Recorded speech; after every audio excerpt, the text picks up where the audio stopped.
अखण्डमण्डलाकारं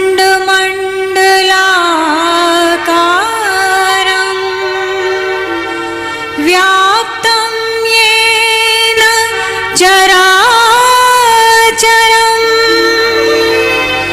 तत्पदं दर्शितं येन तस्मै श्री गुरुवे।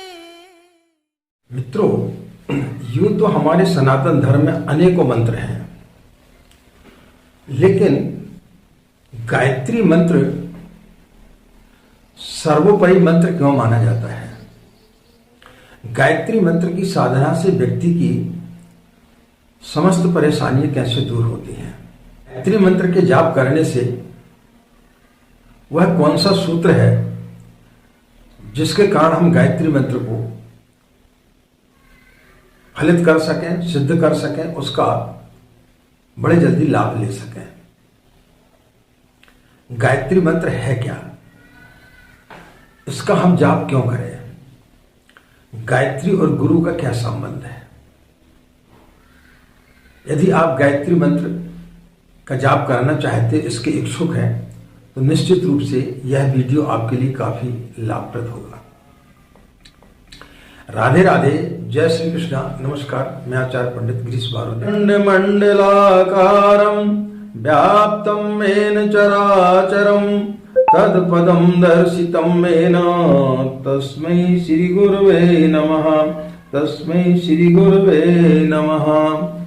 मित्रों, गायत्री मंत्र के इस पावन मंत्र से हम सभी लोग भली भांति परिचित हैं, और इस युग में गायत्री मंत्र को जन जन तक पहुंचाने का काम परम पूज्य गुरुदेव वेद मूर्ति तपोनिष्ठ आचार्य पंडित श्री राम शर्मा ने किया। गायत्री मंत्र को हम अपनी भारतीय संस्कृति की आधारशिला मानते हैं। इसके कहने का अभिप्राय क्या है? भारतीय संस्कृति का जितना भी विस्तार, जितना भी फलक हमें देखने को मिलता है, इन सब का उद्गम, इन सब का स्रोत यदि हम कहीं देख सकते हैं तो वह है गायत्री मंत्र का पावन मंत्र। यदि आप गोमुख में जाते हैं तो वहाँ गंगा जो अवतरित होता है, गंगा वहाँ से जब निकलती है तो बहुत छोटी सी धार में आपको दिखाई देती है, लेकिन जैसी जैसी आप आगे बढ़ते हुए चले जाते हैं और जब गंगा सागर में आप जाते हैं तो एक विशाल समुद्र जैसा रूप वहां पर ले लेती है। इसी तरह हमारी संस्कृति में गायत्री मंत्र एक विशाल समुद्र के रूप में है। जब व्यक्ति उसकी साधना करता है तो धीरे धीरे उसके अंदर जो है उसी प्रकार की विशालता आती जाती है, और अंत में जो है जैसी वो गंगा सागर में मिलता है, यानी जैसी उसको गायत्री मंत्र फलित होता है, वो एक बड़े विशाल रूप में परिवर्तित हो जाता है। आज भारतीय संस्कृति का जितना भी विस्तार है, चाहे वो वेद हो, स्मृतियां हो, उपनिषद हो, पुराण हो, उन सब का सूत्र एक ही स्थान पर दिखाई देता है, वो है गायत्री महामंत्र। इसे यूं ही नहीं समझना चाहिए कि हमें इनको वेद माता, विश्व माता, गायत्री माता के नाम से क्यों पुकारते हैं। जिसने इस शब्द को जान लिया, जिसने गायत्री को जान लिया, उसने समस्त ब्रह्मांड की समस्त शक्तियों से उसका परिचय हो जाता है। पुराणों को हम यदि पढ़ें तो कथा आती है कि ब्रह्मा जी को जब भगवान विष्णु ने अवतरित किया, तब उन्हें आदेश हुआ कि आप सृष्टि का निर्माण करें।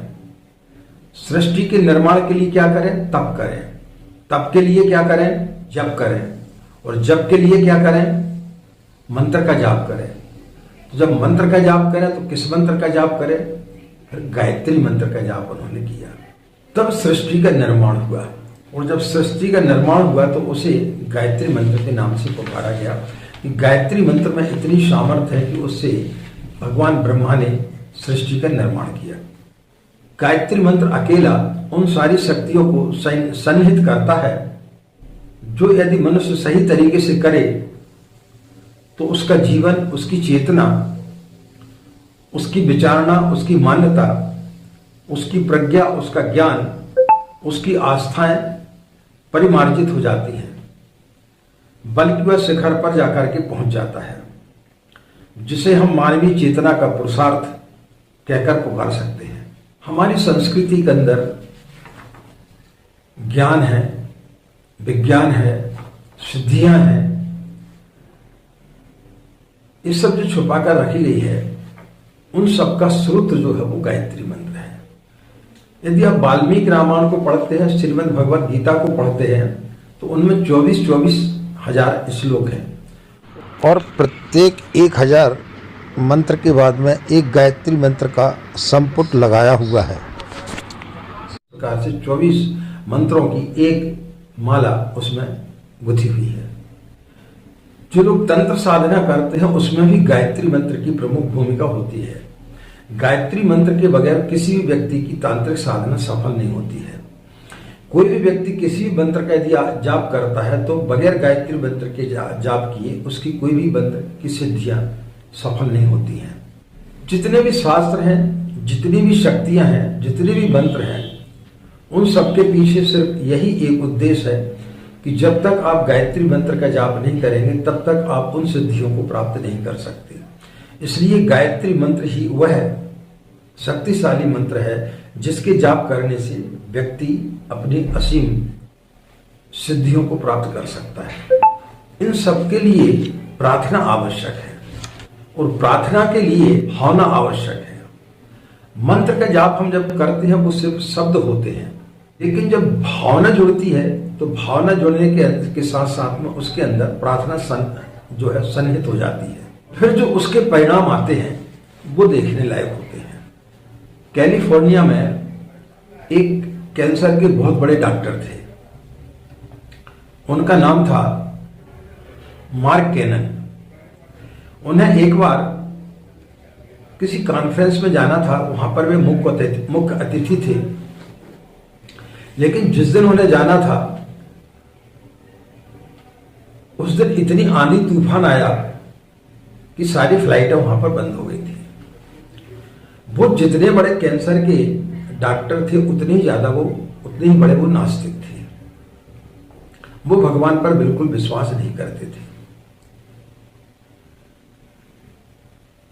उनके पास में जो भी व्यक्ति उनके जीवन काल में आया वो बिल्कुल ठीक होकर के गया। उनसे बड़ा कैंसर का डॉक्टर कोई नहीं था। जब आंधी तूफान आया, सारी फ्लाइटें रद्द हो गई और उनको जाना बहुत जरूरी था, तब उन्होंने सोचा कि टैक्सी किराए से कर ली जाए, लेकिन कोई टैक्सी खाली नहीं मिली। घर की गाड़ियों को देखा तो कोई भी ड्राइवर नहीं मिला। तब उन्होंने किराए की गाड़ी लेकर के वो रवाना हुए।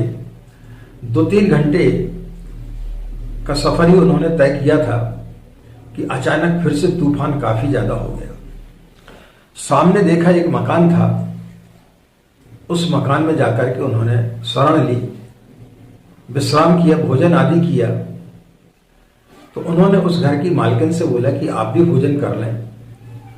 तो उसने बोला कि नहीं, मैं पहले प्रार्थना कर लेती हूं, उसके पश्चात में मैं भोजन करूंगी। तो उन्होंने बोला कि मैं ये प्रार्थना इत्यादि पर कभी भी भरोसा नहीं करता हूं, लेकिन फिर भी आप मुझे बताएं कि आप प्रार्थना किसकी करने के लिए जा रहे हैं।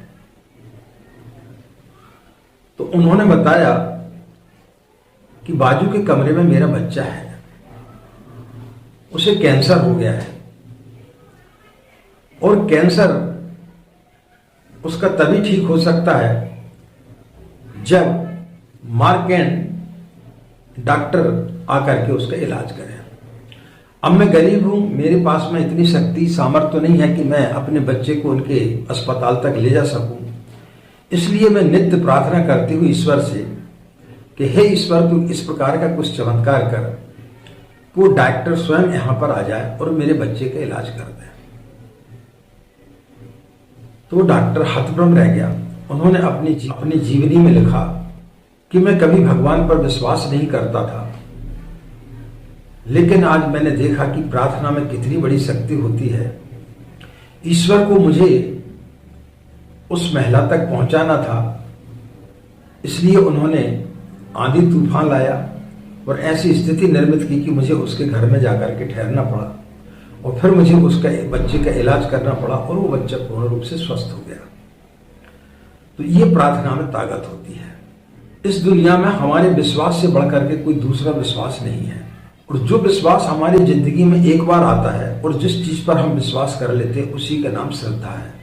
और जब विश्वास और श्रद्धा एक जगह एकत्रित हो जाती है, जिस व्यक्ति के अंदर प्रार्थना करते समय भावना और भावना के साथ साथ में उसके अंदर का विश्वास दृढ़ हो जाता है और उसके अंदर जो श्रद्धा जागृत हो जाती है, उसके पश्चात जीवन में उसको कभी पीछे मुड़ करके नहीं देखना पड़ता, फिर उसकी साधना सफल हो जाती है। इसलिए गोस्वामी तुलसीदास जी ने रामचरितमानस में पहला श्लोक यही लिखा है कि भवानी शंकरो वंदे श्रद्धा विश्वास रूपणो। भवानी और शंकर कौन है? ये श्रद्धा और विश्वास है। तो जिस दिन हमारे मंत्र जाप करते समय हमारे अंदर श्रद्धा और विश्वास जागृत हो जाता है, उस दिन फिर वो मंत्र जो है शब्द नहीं रह जाता, बल्कि वो शक्ति बन जाता है।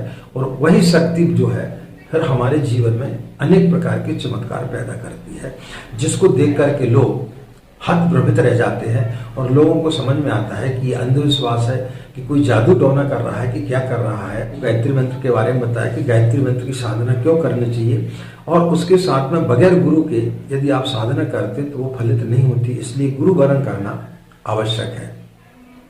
जो भी व्यक्ति गायत्री मंत्र की साधना करता है उसके अंदर कई प्रकार की सिद्धियां, कई प्रकार के चमत्कार उसके जीवन में घटित होते हैं, जो कि हमने अपने जीवन में पल पल पर देखा है।